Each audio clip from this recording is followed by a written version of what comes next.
గురుర్బ్రహ్మ గురుర్విష్ణు గురుదేవో మహేశ్వర గురు సాక్షాత్ పరబ్రహ్మ తస్మై శ్రీ గురవే నమః. అస్మద్గురు విద్యానందనాథ గురు చరణారవిందాభ్యాం నమో నమః. అస్మద్గురు కాశ్యపగోత్ర పవిత్రం శ్రీ మహద్గురు నమో నమః. 2025 సంవత్సరం జూలై నెల 2వ రాశి వృషభ రాశి ఫలితాలు చెప్పుకుందాం. తుల వృషభయోర్ భృగు. తులా వృషభ రాశులకి శుక్రుడు అధిపతి. ఆ శుక్రుడు స్వక్షేత్రంలో ఉన్నాడు. శుక్రుడు బాగా ఫలిస్తాడు. శుక్రో వివాహో భాగ్యంచ భోగస్థానంచ వైభవం. వివాహం, భోగం, సుఖం, సంతోషం, ఆనందాన్ని ఇస్తాడు. అదే తేడా వస్తే అసలు ఎందుకు బతుకున్నామా అనిపిస్తుంది. శుక్రుడు బాగున్నాడు కానీ కాలసర్పదోషం. రాహుకేతువుల మధ్యలో గ్రహాలు పడ్డాయి. కుజకేతువులు కలిసి ఉన్నారు. ఎవరైనా సరే ఈ సంవత్సరంలో వివాహం చేసుకునేవాళ్ళు జాగ్రత్తగా జాతకం చూపించుకొని జాగ్రత్త పడి వివాహం చేసుకోవడం అవసరం. తర్వాత శని ఏకాదశంలో ఉన్నాడు. ఏకాదశంలో మంచి లాభాలను చేకూరుస్తాడు. ఈ వృషభ రాశికి 2 సంవత్సరాల 6 మాసాల వరకు కూడా శని ఏకాదశంలోనే ఉంటాడు. తర్వాత గురువు ఉచ్చలో ద్వితీయానికి ధనాధిపతి వచ్చాడు. అటువంటి గురువు వల్ల కూడా మంచి లాభించే టైం ఉంది. అయితే కొన్ని గ్రహాలు చాలా పద్ధతిగా మారినాయి. ఎట్లా మారినాయి అంటే మార్చి 30కి 6 గ్రహాలు ఒక చోట చేరినాయి. ఈ 6 గ్రహాల్లో ప్రధానమైన గ్రహాలు గురువు, కుజుడు, రాహువు, మరి శని. ఈ 4 గ్రహాలు కూడా ఒక చోట చేరినాయి. ఈ 4 గ్రహాలు కూడా పాపగ్రహాలు. దీనివల్ల షష్టగ్రహ కూటమి 6 గ్రహాల వల్ల మార్చి 30 నుంచి షష్టగ్రహ కూటమి తయారై సమస్య మీద సమస్య, సమస్య మీద సమస్య, ఇట్లాంటి సమస్యలు బాగా విపరీతంగా పెరిగినాయి. మన అందరికీ కూడా తెలుసు, యుద్ధం రాకమునిపే బంగారం తులం ₹1,00,000 వచ్చేసింది. ఇదివరకు ఇప్పుడు ₹1,00,000 బంగారం చూసామా?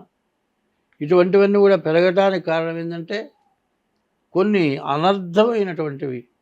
యుద్ధం దేనికి అనవసరమైన యుద్ధం కదా.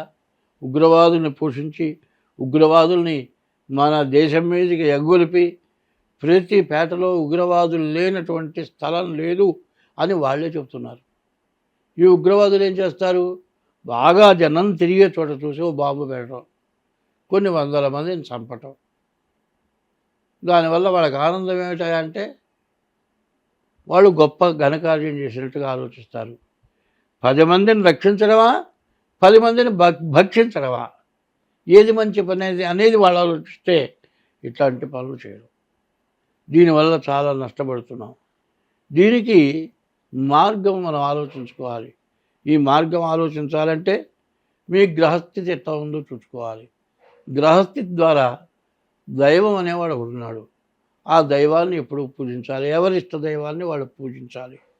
తర్వాత ఎప్పుడు కూడా తెల్లవారి నిద్ర లేచిన తర్వాత సాయంత్రానికి ఇవాళ తెల్లవారి మనం ఏం చేసాం, మంచి ఏం చేశాం, చెడు ఏం చేసాం, అది లెక్క చూసుకొని మనం పాప పనులు చేస్తే రేపు అటువంటి పని చేయకూడదు అని నిర్ణయాలు తీసుకోవాలి. ఇది కొంతమంది కలిసి ఓ చోట కూర్చొని ఆలోచించాలి. ఇది ఎప్పుడు కూడా మంచికి దోహదపడుతుంది. ఈ రాశివాడు గురువు బాగున్నాడు, విద్య బాగా వస్తుంది, వివాహం జరగడానికి మంచి అవకాశం ఉంది. శని ఏకాదశంలో ఉన్నాడు, మోటార్ వాహనాలు కొనుక్కునే వాళ్ళకి మంచి అవకాశం. కానీ అన్నిటినీ మించి రాహుకేతువులు కుజుడు మాత్రం పూర్తిగా విరుద్ధంగా ఉన్నారు. మరి కంటికి తగిలే పుల్ల కనిపెట్టి తరగమని. శరీరంలో 9 భాగాలు ఉన్నాయి. చెవులు 2, కళ్ళు 2, 4, ముక్కులు 2, 6, నోరు 1, 7. శరీరంలో 7 వైద్యాలు. మెడకాయ దగ్గర పై భాగంలోనే 7 రంధ్రాలు ఉన్నాయి. మనిషికి 9 రంధ్రాలు ఇచ్చాడు. ఒంటేలో రంధ్రం, 2 రంధ్రం, 9 రంధ్రాలు. 9 రంధ్రాలకి శిరస్సు ప్రధానం అన్నారు. తలకి ఒక ముసుగు వేసి వీడెవడంటే ఏం చెప్తారు? బాగా తెలిసిన మనిషి తలకి నల్లగుడ్డ ముసుగేశారు. తీసుకొచ్చి వీడెవడంటే ఎవరు కనుక్కోలేరు. అట్లాగే శిరస్సుకి జ్ఞానేంద్రియాలు ఇచ్చారు. వినపడకపోయినా, కనపడకపోయినా, గాలి ఆడకపోయినా, ఆహారం తీసుకోలేకపోయినా, ఏది తేడా వచ్చినా మనిషి జీవించడం కష్టం. అటువంటి జ్ఞానేంద్రియాలని మనం సరిగ్గా చూసుకొని, ఈ జ్ఞానేంద్రియాల ద్వారా జ్ఞానం కలిగి, దైవ బలం కలిగి, దైవ బలంతో జ్యోతిష్యం ఎట్లా చెప్పమన్నారు? జ్యోతిష్యానికి ఉపోద్ఘాతం ముందుగా ఇచ్చారు. ఉపోద్ఘాతంలో ఏమి ఇచ్చారు? ఈ జ్యోతిష్యం చెప్పాలి అంటే నీకు ఏది కావాలి దాంట్లో ఇచ్చాడు. ముందు దైవ బలాన్ని సంపాదించమన్నారు. దైవ శక్తి కలిగి జ్యోతిష్యం చెప్పమన్నారు. గ్రంథం మొత్తం చదివింది మొత్తం మైండ్కు రావాలంటే దైవ బలం ఉంటేనే వస్తుంది. ఆ దైవ బలం ఉంటేనే భగవంతుడు నీకు వాక్కిస్తాడు. అటువంటి జ్యోతిష్యం ఫలిస్తుంది. కాబట్టి ఇప్పుడున్న ఈ క్రిటికల్ రోజుల్లో ఈ రాశి వాళ్ళకి చాలా బాగున్నది. దాన్ని సద్వినియోగం చేసుకోవాలంటే బాగుండని గ్రహాలు రాహువు, కేతువు, కుజుడు, బుధుడు, రవి. మరి మొత్తం 5 గ్రహాలు పూర్తిగా బాగాలేవు. ఈ 5 గ్రహాలు గోచారంలో బాగాలేవు. మరి గ్రహచారంలో కూడా ఎట్లా ఉన్నాయో చూసుకోవాలి. ఇట్లా చూసుకుంటేనే మనకు ఎంతైనా ఫలిస్తుంది. మనకు బాగుండని టైంలో మనం ఎంతవరకు ఉండాలో అంతవరకే ఉండాలి. మరి ఏ పని చేస్తున్నామో ఆ పని వరకే ఆలోచించాలి. మన పని కాక పక్కవాళ్ళ పని గురించి దారిన పోతుంటే ఎవరు ఏం చేస్తున్నారు చూడటం, ఇవన్నీ మనకు ఉపకరించవు, అపకారం చేస్తాయి. ఉపకారం చేయవు. ఎట్లా ఉంటుందంటే రోడ్డు మీద మనకు తెలిసిన వాళ్ళు 2 పోట్లాడుకుంటున్నారు. వాళ్ళు బాగా తెలుసు. మనం బయటకు వెళ్తాం. అరే వీళ్ళు ఎందుకులా పోట్లాడుకుంటున్నారు, అసలు ఏందో తెలుసుకుందామని మనం వాళ్ళ దగ్గరికి పోయి నుంచుంటాం. వాళ్ళు ఎందుకు తిట్టుకుంటున్నారు, అసలు ఏంటి గొడవ, అది తెలిసే లోపల వాళ్ళు ఏం చేస్తాడు, కత్తి తీసుకొని ఒకటి చక్కన పొడుస్తాడు. వాడు కింద పడి గిలగిల తండుకుంటూ ఉంటాడు. వాళ్ళు పోలీస్ స్టేషన్కి ఫోన్ చేస్తారు. మర్డర్ జరిగిందనగానే పోలీసులు వస్తారు. పొడిచినవాడు పారిపోతాడు. చూస్తూ నుంచున్నవాడిని పట్టుకెళ్తారు. సాక్ష్యం చెప్పాలి. ప్రతి కోర్టులో ప్రతి వాయిదాకి తిరగాలి.